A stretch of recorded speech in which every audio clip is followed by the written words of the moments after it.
Now would be a good time for a live-action adaptation of Stephenie Meyer's Midnight Sun, and it's not just because an animated Midnight Sun series from Netflix is in the works. Written from the perspective of Edward rather than Bella, Midnight Sun offers a surprisingly different point of view on the whirlwind, supernatural romance of the first Twilight book. This means that Midnight Sun is much less chaste or innocent than Twilight, as it's written from the more sophisticated perspective of a century-old vampire, not a teenage high school student. Apart from the complexity that Midnight Sun offers over Twilight, Edward Cullen's retelling of the tale leans more into the tragic and fantasy elements of the epic romantic series. Midnight Sun has a darker tone because it comes from the perspective of someone who knows this romance is doomed before it starts, explains author Stephenie Meyer in a 17 magazine interview back in 2020. Bella is very hopeful. She is falling in love for the first time, and she never admits to any real obstacles. Edward is also falling in love for the first time, but he is 100% positive that this love story can only end in tragedy.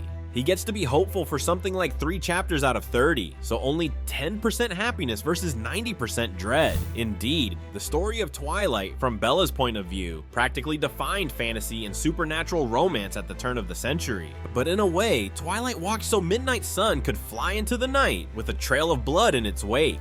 This isn't to say that Midnight Sun is groundbreaking literature. It's literally the same exact beat-by-beat story as Twilight, except told from Edward's perspective. As it turns out, however, Edward Cullen's internal thoughts and struggles provide the better framework for this now iconic, tragic affair. And this brings us to our next point. The book Midnight Sun is around 150 pages longer than the first Twilight novel, and in those 150 pages there is an entire chapter devoted to Edward murdering a pedophile, and another where he meets new covens and different vampire cultures. From his torturous transformation into a vampire to his decades of regretful choices, Midnight Sun is not just a deep dive into Edward's personal history, but an expose of Meyer's vampire universe. This is the book where Meyer actually shows semblances of the author she replaced as the most prolific vampire genre writer in the world, Anne Rice. Indeed, Midnight Sun's additions to the story of Twilight aren't just for flavor. Ultimately, Edward Cullen's lore-expanding perspective results in a more lived-in world. And combined with his internal monologue, Midnight Sun's actual world building makes Edward and Bella's unusual romance all the more believable and frighteningly visceral. And this brings us to our next big point. In the wake of the Me Too era, critics have noted how Twilight celebrates toxic male behavior, and there are several examples of this, not just in the first book, but across the entire Twilight saga. In the guise of protecting Bella, Edward secretly watched her as she slept, and Bella found this endearing when she found out. While Edward genuinely loves Bella and wants to protect her, he uses this as an excuse to infantilize, stalk, and ironically put Bella in harm's way. And rather than being turned off, Bella embraced all this as part of the vampire's charm.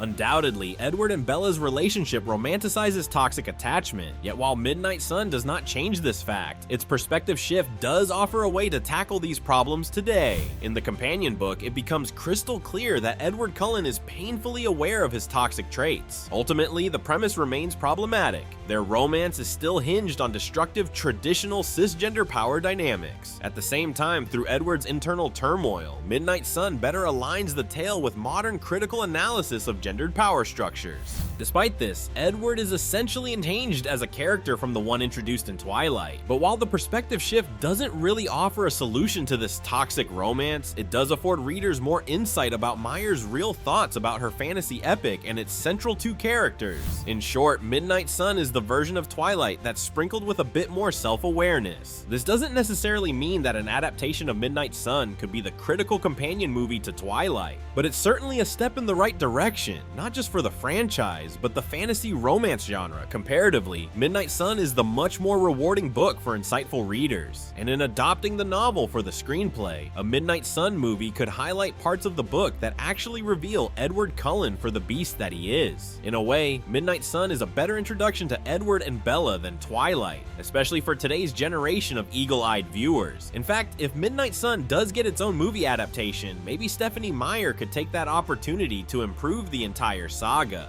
Stephenie Meyer once said that Twilight was the only book that she had planned to rewrite from Edward's perspective, but this could change if Midnight Sun was adapted into a live-action film. If such an adaptation were to succeed, Meyer could be convinced to continue retelling the Twilight saga from Edward Cullen's point of view, and this could lay the groundwork for a franchise reboot that actually improves or expands the overarching narrative beyond just Twilight itself.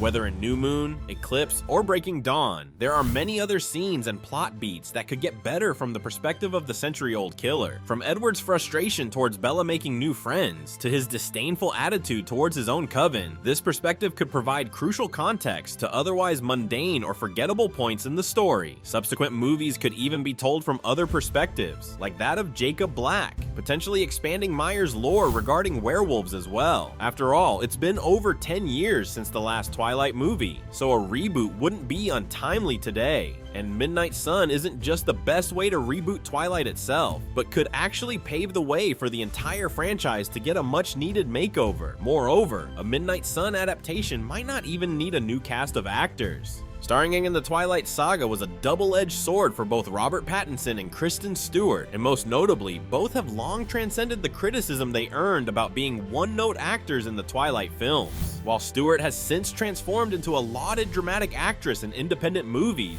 Pattinson has become known as one of the greatest character actors in contemporary cinema. It's almost hard to believe that the Oscar-nominated Stewart and the multi-awarded Pattinson were once the screen heartthrobs and Razzie recipients behind Twilight. More importantly, it would be difficult to convince either to return to the franchise that once typecast them into blockbuster darlings. Yet at the same time, Pattinson and Stewart could clearly return to the Twilight saga via Midnight Sun without compromising their careers. After over a decade of acclaimed performances in different genres, both actors are actually in better positions to flesh out the story of Edward and Bella, and in some ways, a modern Midnight Sun adaptation, starring the original actors from Twilight, could even allow Pattinson and Stewart to redeem their legacy in the fantasy romance genre. And on that note, let's not bury the headline. If a live-action Midnight Sun adaptation does get made today, it would attract the same viewers and critics that made the previous movies such commercial hits. Robert Pattinson and Kristen Stewart would look unmistakably older in a modern Midnight Sun adaptation, but in reality, the core audience of the Twilight saga wouldn't mind this at all, especially if it means getting another Twilight movie.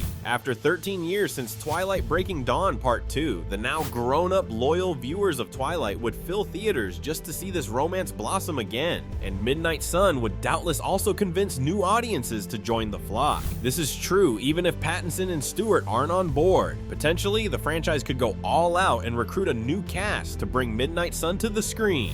We certainly wouldn't mind seeing Jenna Ortega, the star of Wednesday and Beetlejuice, take on the role of Bella Swan.